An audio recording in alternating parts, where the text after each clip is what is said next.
শিক্ষা সংক্রান্ত গুরুত্বপূর্ণ আপডেটগুলো পেতে হলে অবশ্যই শুভেন্দু একাডেমি চ্যানেলটি সাবস্ক্রাইব করুন। পাশে থাকা বেল আইকনটিতে ক্লিক করে ভিডিওটি বেশি বেশি করে শেয়ার করুন। নমস্কার, আমি শুভেন্দু। আমার ছোট্ট চ্যানেলে আপনাকে স্বাগত। আজকের আমি এই ভিডিওতে আলোচনা করব দ্বিতীয় শ্রেণীর তৃতীয় পর্যায়ক্রমে মূল্যায়ন 2024-এর সমস্ত বিষয়ের প্রশ্নপত্র নিয়ে। ভিডিওটি প্রথম থেকে শেষ পর্যন্ত দেখো। যদি ভালো লাগে অবশ্যই একটা লাইক দিও, আর আমার চ্যানেল নতুন হলে অবশ্যই চ্যানেলটিকে সাবস্ক্রাইব করে রাখো, কারণ আমি এই ধরনের ভিডিওগুলো আরও পরপর করে দিতে থাকবো। অবশ্যই চ্যানেলটিকে সাবস্ক্রাইব করে রাখবে। এখানে আমরা শুরু করব দ্বিতীয় শ্রেণীর সমস্ত বিষয়ের প্রশ্ন এবং সঙ্গে উত্তরগুলোও জানিয়ে দেব। প্রশ্নের উপরই উত্তর লিখতে হবে। প্রশ্ন কেমন হয়, উত্তর কীভাবে লিখতে হয়, বিস্তারিত আলোচনা করব। ভিডিওটির জন্য প্রথম থেকেই শেষ পর্যন্ত দেখো। চলো কথা না বাড়িয়ে শুরু করা যাক। প্রশ্নের উপর যেহেতু উত্তর লিখতে হবে, অবশ্যই বিদ্যালয়ের নাম এবং তোমার নাম, রোল নাম্বার এগুলো অবশ্যই আগে লিখে নিতে হবে। ঠিক আছে? আচ্ছা, সময় থাকবে প্রথম যেটা থাকবে সমন্বয় সাধনের সক্ষমতা। প্রথম যে বিষয় সমন্বয় সাধনের সক্ষমতা, এটা থাকবে 30 নম্বরের। সময় থাকবে 1 ঘন্টা। 1 ঘন্টার মধ্যেই প্রশ্নের উত্তরটা করতে হবে। ঠিক আছে? চলো প্রথমে দেখে নেওয়া যাক। একে দাগে ক স্তম্ভের সাথে খ স্তম্ভ মেলাও। ক স্তম্ভ কী দেওয়া হয়েছে? মোরগ, মাছরাঙা, কোকিল, কাক। এদিকে দেওয়া হয়েছে খ স্তম্ভে নোংরা পরিষ্কার করে, মাথায় লাল ঝুঁটি, ছোঁ মেরে মাছ মুখে উড়ে যায়, কাকের বাসায় ডিম পাড়ে। তাহলে নিশ্চয়ই বুঝতে পারছো মোরগ কী করে? না মোরগ না মাথায় লাল ঝুঁটি। মাছরাঙা কী করে? মাছরাঙা ছোঁ মেরে মাছে মুখে উড়ে যায়। কোকিল কী করে? না কাকের বাসায় ডিম পাড়ে। আর কাক কী করে? নোংরা পরিষ্কার করে। যেভাবে দেখানো হলো এইভাবে সুন্দর করে তীর চিহ্ন দিয়ে দেখিয়ে দিতে হবে। এইরকম ধরনের প্রশ্নপত্রগুলো তোমাদের পরীক্ষায় থাকবে। একটা কথা এখানে বলে রাখি, এই ধরনের প্রশ্নগুলো তোমাদের পরীক্ষায় আসতে পারে, কিন্তু এই প্রশ্নটি যে তোমাদের বিদ্যালয়ে আসবে তার কোনো গ্যারেন্টি আমি দিচ্ছি না, বা এই চ্যানেল দিচ্ছে না। এটা একেবারেই একটা মডেল প্রশ্ন বলতেই পারো। এইরকম ধরনের প্রশ্ন আসবে, বা এখান থেকে হয়তো একটা দুটো প্রশ্ন আসবে, কিন্তু এই প্রশ্নটা যে তোমাদের পরীক্ষায় বা বিদ্যালয়ে আসবে তার কোনো গ্যারান্টি আমি দিচ্ছি না। ঠিক আছে? চলো কথা না বলে চলে যাই। দুয়ের দাগ কী বলেছে? এলোমেলো শব্দ সাজিয়ে অর্থপূর্ণ বাক্য লেখো। যে কোনো দুটি বলা হয়েছে, সবগুলোই করা হবে। দেখো ক দাগে কী বলা হয়েছে? দেখতে বাসা বাবুই পাখির সুন্দর। তাহলে সুন্দর উত্তর করে সাজিয়ে লিখলে কী করে হবে? না বাবুই পাখির বাসা দেখতে সুন্দর। ঠিক আছে? এইভাবে সুন্দর করে লিখতে হবে। এলোমেলো দেওয়া আছে। ক্ষয় দাগে কী লেখা আছে? মোরগ ভোর তারস্বরে হলে ডাকে। তাহলে সাজিয়ে লিখলে কীভাবে হবে? ভোর হলে মোরগ তারস্বরে ডাকে। গয়ে কী আছে? শালিক রান্নাঘরে ঝগড়া 3টি করে চালে। তাহলে সাজিয়ে লিখলে কী হবে? 3টি শালিক ঝগড়া করে রান্নাঘরের চালে। এইভাবে সুন্দর করে এলোমেলো থাকলে তোমাকে এইভাবে সুন্দর করে সাজিয়ে একটা অর্থপূর্ণ বাক্য কমপ্লিট করতে হবে। ঠিক আছে? চলে যাই 3-এর দাগে কী বলেছে? শব্দ বা শব্দাংশ জুড়ে নতুন শব্দ তৈরি করো। রাজ, রাজ লেখা আছে, তুমি সঙ্গে যোগ করে দিলাম হাঁস, হইচন্দ্র আঁকা দন্তস্ব হাঁস। ক্ষয় আছে মৌকা, মৌ, সঙ্গে যোগ করে দিলাম ময়াকা ছয়াশি, অর্থ হয়ে গেল মৌমাছি। দেওয়া আছে টুন, টয়স্যু দন্ত টুন, তাহলে তুমি যোগ করে দিলে টয়স্যু দন্ত টুন টুনি। মাছ দেওয়া আছে ময়াকাচ্ছ মাছ, সঙ্গে যোগ করে দিলে রয়াকার রাঙ্গা মাছ রাঙ্গা। কয়াকার কাঠ, ঠোকরা যোগ করে দিলে ঠয়কার কর একা ঠোকরা। কাক সঙ্গে তয়স্যুকার অন্তর কাকা তুয়া। ঠিক আছে? এইভাবে সুন্দর করে শব্দ বা শব্দাংশ জুড়ে নতুন একটা শব্দ তৈরি করা হলো। 4 থেকে বলা হয়েছে underline the correct alternative. Underline করতে বলা হয়েছে, কারেক্ট যেটা সঠিক সেখানে আন্ডারলাইন করতে বলা হয়েছে। ঠিক আছে? কি বলা হয়েছে? আই হ্যাভ না হ্যাজ এ পিট ডগ, এখানে হবে have. I have a pet dog. তারপর দেওয়া হয়েছে উই হ্যাভ না হ্যাজ এ ব্লু বাইসাইকেল, অবশ্যই হবে we have, HAV have a blue bicycle. তারপর আছে ইউ হ্যাভ না হ্যাজ এ নাইস ব্যাগ, হবে you have a nice bag. তারপর দেওয়া আছে দে হ্যাভ না হ্যাজ নিউ পেন্সিল, না have they have a new pencil. ঠিক আছে? এইরকম ধরনের প্রশ্ন তোমাদের আসবে, ভালো করে এখান থেকে ভালো করে একটু প্র্যাকটিস করে নিও। চলে যাই পরের শব্দে কী আছে। মাঝে বলা হয়েছে প্রতিশব্দ লেখো। চটপট, চটপটের প্রতিশব্দ কী হবে? না তাড়াতাড়ি, রয়াকা তাড়াতাড়ি। তারপর আছে নজর, নজর কী হবে? দৃষ্টি, প্রতিশব্দ হবে দৃষ্টি। ঠিক আছে? 6 বলেছে বিপরীত শব্দ লেখো। তফাত, তফাতের বিপরীত শব্দ কী হবে? মিল, মহেশগাল্য মিল। পিছনে কী হবে? সামনে। এগুলো হচ্ছে বিপরীত শব্দ। এবার চলে আসছি feel in the gaps with the given words. এই ওয়ার্ডগুলো এখানে দেওয়া হয়েছে। সুইম, ওয়াক, ফ্লাই, তাই এগুলোকে দেওয়া হয়েছে। এখানে এই শূন্যস্থান পূরণে এই গ্যাপগুলো পূরণ করতে বলা হয়েছে। প্রথম বলেছে এ বার্ড ক্যান ড্যাশ, তাহলে কী হবে? A bird can fly, FLY fly. তারপর দেওয়া আছে a man can dash, a man can walk, WALK walk. তারপর দেওয়া আছে a fish can dash swim, SWIM swim. ঠিক আছে? এইভাবে সুন্দর করে সাজিয়ে লিখতে হবে। এবার বাক্স থেকে শব্দ নিয়ে শূন্যস্থান পূরণ করতে পারো। দেখো বাক্সে দেওয়া আছে সিঁড়ি, জাহাজ, থেমে, ইঞ্জিনের। তাহলে এখানে সাজিয়ে নিলে কী হবে না, বলকে জাহাজ পড়িল বাধা, সিঁড়ি গেল নেমে, ইঞ্জিনের ধকধকি সব গেল থেমে। ঠিক আছে, এইভাবে সুন্দর করে সাজিয়ে এটা লিখতে হবে। এবার 9 থেকে বলা হচ্ছে সঠিক সংখ্যা বসিয়ে ফাঁকা ঘর পূরণ করো। সঠিক সংখ্যা বসাতে হবে। তোরা 25 ভাজিত 5, 25কে 5 দিয়ে ভাগ করলে কত হবে না 5 5 আর 25, তাহলে এখানে উত্তরটা হবে 5। 15 বিয়োগ 10, 15 থেকে 10 বিয়োগ করলে কত হবে, 15 থেকে 10 বিয়োগ করলে হবে 5। 4 গুণিতক 3, 4 সঙ্গে 3 গুণ করলে কত হবে, 4 3 12। 15 ভাজিতক 3, 15কে 3 দিয়ে ভাগ করলে কত হবে, 3 5 15, অর্থাৎ 5 উত্তর।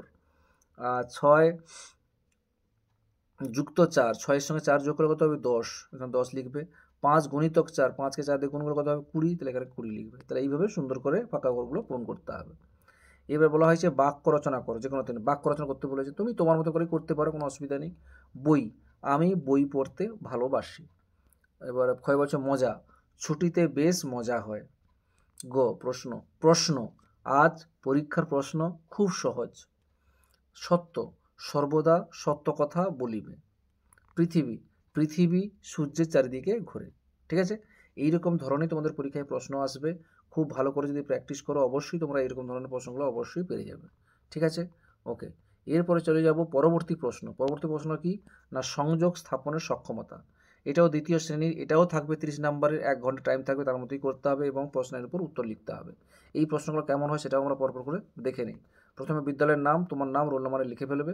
আচ্ছা, এই প্রশ্নটি কেমন হয়, সংযোগ স্থাপনের সক্ষমতা। দেখো প্রথম প্রশ্ন বলা হয়েছে কোন ফুলের কি রং মেলাও। এখানেও সেই মেলাতে বলেছে, তীর চিহ্ন দেখাতে হবে। ফুলের নাম দেওয়া হয়েছে জবা, গাঁদা, অপরাজিতা, জুঁই, আর রং দেওয়া হয়েছে হলুদ, লাল, সাদা, নীল দেওয়া হয়েছে। তাহলে কি না, জবা ফুলের রং কি লাল, লালের তীর চিহ্ন দিলাম। গাঁদা কি হবে হলুদ, হলুদের তীর চিহ্ন দিলাম। অপরাজিতা কি হবে নীল, নীলের তীর চিহ্ন দিলাম। জুঁই কি হবে সাদা, সাদা তীর চিহ্ন দিলাম। এইভাবে সুন্দর করে যেটা উত্তর হবে সেটা সুন্দর করে এইভাবে তীর চিহ্ন দিয়ে দেখিয়ে দেবে। ঠিক আছে, ওকে। এবারে বলেছে 2 দাগের make sentence from the table. এই টেবিলটা থেকে একটা মেক সেন্টেন্স তৈরি করতে বলা হয়েছে। টেবিলে দেওয়া হয়েছে A B C D E করে, he, she, I, it, we, are am, is, আর এখানে যে student, A boy, a girl, এ বুক, এগুলো দেওয়া আছে। তাহলে সাজিয়ে লিখলে কী করা হবে, সেন্টেন্স কী করে দেখো।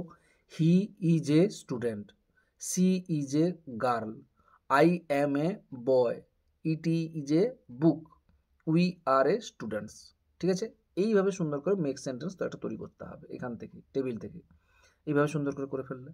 এবার চলে যাই 3 থেকে কী বলেছে, fill in the gap with correct word. মানে এই শূন্যস্থান পূরণে যেটা কারেক্ট ওয়ার্ড হবে, ঠিক ওয়ার্ড হবে, সেটা তোমাকে এখানে লিখতে হবে। কি আছে, I dash slip, SLIP slip, আর SLEEP sleep on the bed. কী হবে, sleep, SLEEP, I sleep on the bed. তারপর কি হয়েছে বি দাগে, please come dash here, HERE না HEAR হেয়ার, তাহলে এখানে হবে HERE। সিতে বলা হচ্ছে ড্যাশ দেয়ার, THERE দেয়ার না THEIR their, are many birds in the sky, এখানে হবে THERE দেয়ার। তারপর হার ড্যাশ SUN সান না SON son, reads in class 2, এখানে হবে son SON son, read in class 2। এখানে হবে the floor is dash, WET wet না ওয়েট, WAIT ওয়েট না, এখানে হবে ওয়েট, WET। আচ্ছা, এবারে 8 থেকে বলেছে পাখি আর পাখির ডাক মেলা। পাখি এবং পাখির ডাককে কীভাবে মেলাবে দেখো।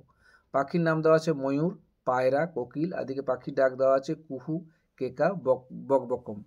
এখানে ময়ূরকে কেক্কা বলা হয়, কয়েকার কেক্কা, পায়রা হচ্ছে বকবকম, আর কোকিল হচ্ছে কুহু। এইগুলো ডাকে এইভাবে। ব্যাস হয়ে গেল। এরপরে কি আছে, 5 থেকে বলেছে নিচের প্রশ্নগুলো উত্তর দিতে বলা হয়েছে। দেখো প্রথম প্রশ্ন কি বলা হয়েছে, বুনো জানোয়াররা কোথা থেকে জল খায়। উত্তর এইভাবে লিখবে, বুনো জানোয়াররা নদী বা পুকুর থেকে জল খায়। তারপর দেখো স্কুলে কিসের ক্লাস চলছিল। উত্তর লিখবে স্কুলে ভূগোলের ক্লাস চলছিল। পরের প্রশ্ন, দার্জিলিংয়ের পথে সবচেয়ে উঁচু স্টেশনটির নাম কি। দার্জিলিংয়ের পথে সবচেয়ে উঁচু স্টেশনটি হচ্ছে ঘুম। ছোটবেলার নরেন বড় হয়ে কি নামে পরিচিত হলেন। নরেন বড় হয়ে স্বামী বিবেকানন্দ নামে পরিচিত হলেন। এইভাবে সুন্দর করে প্রশ্নের উত্তরগুলো তোমরা লিখে ফেলবে। পরবর্তী প্রশ্ন দেখো 6 দাগে বাক্স থেকে সঠিক শব্দ নিয়ে শূন্যস্থান। বাক্সে দেখো দেওয়া হয়েছে টিম, টিম, শেয়াল, দ্বীপ, মুদির। তা প্রথমটা উত্তর লিখবে, শেয়াল উঠল ডেকে, মুদির দোকানে টিম টিম করে দ্বীপ জলে একখানে। ঠিক আছে, এইভাবে সুন্দর করে লিখে ফেলবে। এবার বলছে নিচের ফাঁকা বাক্সে 4টি ফুলের নাম লিখো। 4টি ফুলের নাম লিখতে বলা হয়েছে, যেমন রোজ, ROSE রোজ, তার sunflower SUNFLOWER sunflower, lotus LOTUS lotus, আর হচ্ছে China rose CHINA ROSE China rose. তাহলে 4টি ফুলের নাম এইভাবে সুন্দর করে লিখে ফেলবে।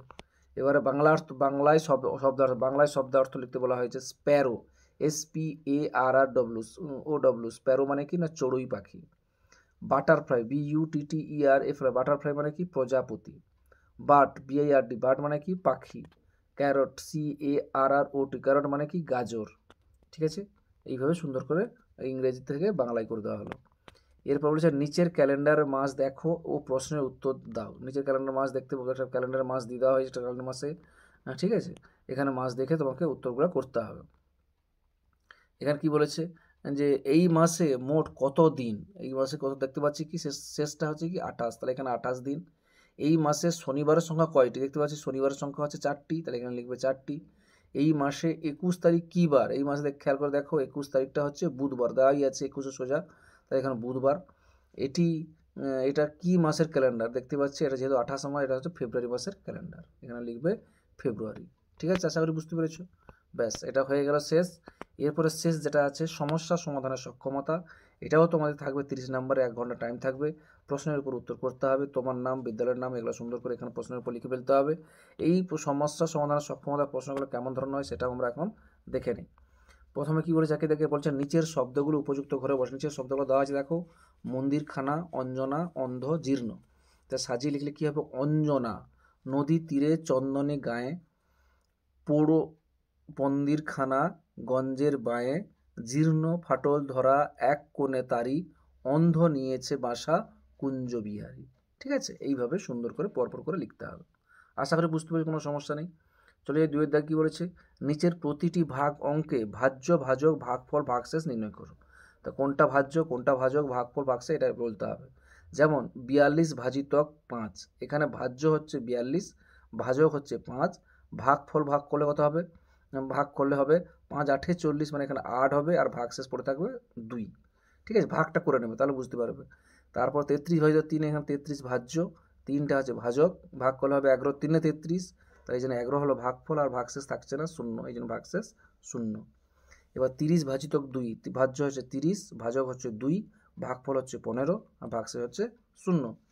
55 ভাজিতক 4কে 55কে 4 দিয়ে ভাগ করলে হবে 13, 55 হচ্ছে ভাজ্য, 4 হচ্ছে ভাজক, আর 13 হচ্ছে ভাগফল, আর ভাগশেষ হচ্ছে 3। ঠিক আছে, আশা করি বোঝা গেছে। ব্যাস, এরপর বলছে 3 দেখ কী বলছে দেখো, সমাধান করো।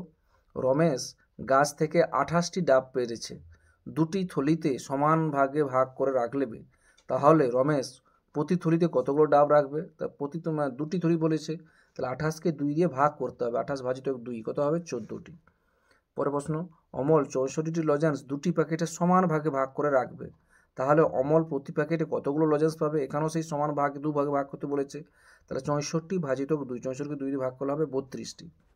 এরপরে বলেছে 25টা ফল 5টা পাখিকে খেতে দেওয়া হবে, প্রত্যেক পাখি কটা ফল পাবে। তাই এখানেও সে ঠিক এখানে 25টাকে 5 দিয়ে ভাগ করতে হবে, তার 25 ভাজিতক 5 মানে হচ্ছে এখানে 5টি। ঠিক আছে, ব্যাস, এটা হয়ে গেল। এবার শেষে যে প্রশ্নটি আছে শারীরিক ও মানসিক সমন্বয়ের সাথে সক্ষমতা, এই প্রশ্নটিও তোমাদের থাকবে 30 নম্বরের প্রশ্নে 1 ঘন্টা টাইম থাকবে, তার মধ্যে উত্তর করতে হবে, তোমার নাম, বিদ্যালয়ের নাম, এগুলো লিখে ফেলবে। কি বলা হয়েছে দেখে নাও, নিচের ছবিটি রং করো। তোমাদের যে একটা ছবি দেওয়া থাকবে, এই ছবিটি তোমরা নিজেদের মতো করে একটা সুন্দর করে রং করবে। ঠিক আছে, আমি আর করিনি, তোমরা তোমাদের মতো করে ফেলবে। এরপর কি বলেছে, একটা নিম্নলিখিত প্রশ্নগুলো উত্তর দাও। শান্তির দূত কোন পাখিকে বলে, তোমরা জানো পায়রাকে শান্তির দূত বলে। পরে প্রশ্ন বলেছে কত মাসে 1 বছর হয়, তোমরা জানো 12 মাসে 1 বছর হয়।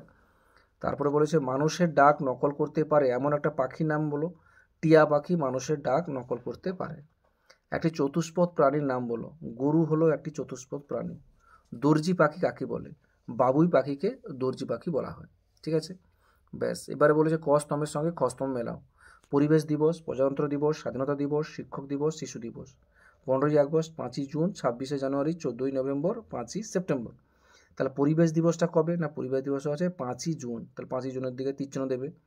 প্রজাতন্ত্র দিবস কবে, না 26শে জানুয়ারি, তাহলে তীর চিহ্ন দিয়ে দিলাম। স্বাধীনতা দিবস কবে? 15ই আগস্ট স্বাধীনতা দিবস। শিক্ষক দিবস কবে? 5ই সেপ্টেম্বর। আর শিশু দিবস হচ্ছে 14ই নভেম্বর। এইভাবে সুন্দর করে যেটা হবে সুন্দর করে তোমরা এইভাবে তীরচিহ্ন দিয়ে দেখিয়ে দেবে। এরপর বলা আছে দেখো শব্দঝুড়ি থেকে সঠিক শব্দ নিয়ে শোনাতে। এখানে শব্দঝুড়ি দেওয়া হয়েছে গাড়ি, খেলাধুলা, বিপদ, নিরাপদ। সাজিয়ে লিখলে কী হবে? রাস্তায় খেলাধুলা করা যেন মোটে নিরাপদ নয়। রাস্তায় গাড়ি ঘোড়া রোজ চলে, এতে যে বিপদ হয়। এইভাবে সুন্দর করে এইগুলো শব্দঝুড়ি থেকে বসিয়ে সুন্দর করে এটা তো শূন্যস্থান পূরণটা করতে হবে। ঠিক আছে, বোঝা গেছে? এরপর বলেছে সঠিক উত্তর নিচে দাগ দাও। প্রথম প্রশ্ন, পশু পাখিরাও জল খেতে চায় না চায় না? অবশ্যই চায়। তা চাই যেখানে আছে সেখানে মানে আন্ডারলাইন করে দেবে, দাগ দিয়ে দেবে। আর রাস্তায় জেব্রা ক্রসিং দিয়ে পার হতে হবে না হতে হবে না? নিশ্চয়ই হতে হবে, তাহলে হতে হবে কিছু দিয়ে দিলে। গাড়ি চালানোর সময় মন শান্ত রাখবো না অশান্ত রাখবো? অবশ্যই শান্ত রাখবো। ভিজে হাতে বৈদ্যুতিক সুইচ হাত দেবো না দেবো না? দেবো না। পরেরটা, মশা মাছি এর উপদ্রব থেকে মুক্তি পেতে পথঘাট পরিষ্কার না নোংরা রাখতে হবে? পরিষ্কার রাখতে হবে। ঠিক আছে, এইভাবে সুন্দর করে এগুলো লিখে ফেলবো। এরপর বলছে ফাঁকা ঘরগুলো উপযুক্ত শব্দ বর্ণ বসিয়ে অর্থপূর্ণ শব্দ গঠন করো। প্রথমে হচ্ছে পরিষ্কার, তারপর হচ্ছে জঙ্গল, তারপর হচ্ছে লণ্ঠন, তারপর হচ্ছে মণ্ডপ। ঠিক আছে, এইভাবে সুন্দর করে অর্থপূর্ণ শব্দ বসাতে হবে। এবার সত্য না মিথ্যা? লাল আলোর সংকেত বলে থামো, এটা হচ্ছে সত্য। রাস্তায় চলাফেরা করতে ট্রাফিক সিগন্যালের গুরুত্ব নেই, এটা একেবারে মিথ্যা। সবুজ আলোর সংকেত বলে চলো, এটা হচ্ছে সত্য। হলুদ আলোর সংকেত বলে সাবধান, এটাও সত্য। স্কুল বাসে ওঠার পর চলন্ত বাসে ছোটাছুটি করতে হয়, এটা একেবারে মিথ্যে। এই হচ্ছে টোটাল তোমাদের প্রশ্ন, সঙ্গে উত্তর করলাম। কেমন হলো কেমন কমেন্ট করে অবশ্যই জানাবে। যদি না পড়ো অবশ্যই ভিডিওটি বেশি বেশি করে শেয়ার করবে এবং অবশ্যই চ্যানেলটিকে সাবস্ক্রাইব করবে। সকলে ভালো থাকবে, সুস্থ থাকবে। ধন্যবাদ।